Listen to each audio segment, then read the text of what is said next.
Polisi Dar es Salaam inapenda pia kuwapa mrejesho wa tukio ambalo lilitokea Agosti 19 mwaka 2024 maeneo ya Chang'ombe, Temeke, jijini Dar es Salaam. Mnakumbuka eneo lile tulipata tukio la huzuni, tukio la kusikitisha, ambapo mtu aliyefahamika kwa jina la Ezenia Kamana alidaiwa kutekwa.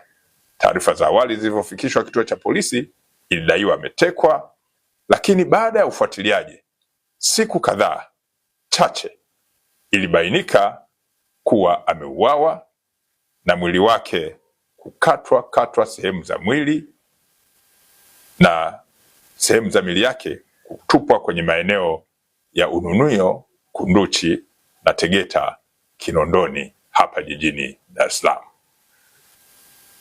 Sehemu za miili yake zilitupwa maeneo tofauti tofauti, na uchunguzi ukabaini kuwa baada ya upelelezi kufanyika, upelelezi wa kina, alikamatwa mpenzi wake ambaye alifahamika kwa jina la Abdalla Musa au maarufu kama Mr. Blue kwa jinsi alivyokuwa akitambulika maeneo yale. Huyu ni mkazi wa Sinza jijini Dar es Salaam. Uchunguzi na upelelezi ulifanyika kwa kina, akapelekwa kwenye mamlaka za kisheria ikiwemo mahakama za hapa jijini Dar es Salaam.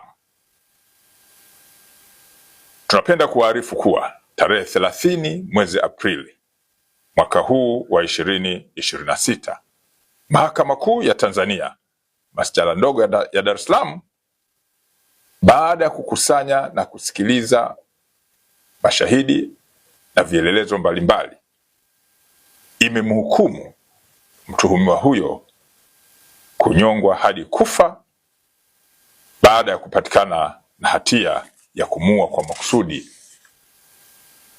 mwanamke ambaye alidaiwa kupotea na baadaye kubainika ameuawa na huyu mtuhumiwa. Polisi Dar es Salaam inatoa wito kwa wananchi kuwa na mioyo ya kibinadamu. Narudia, Polisi Dar es Salaam inatoa wito kwa wananchi kuwa na mioyo ya kibinadamu ili kujiepusha na matukio ya kikatili kama hayo.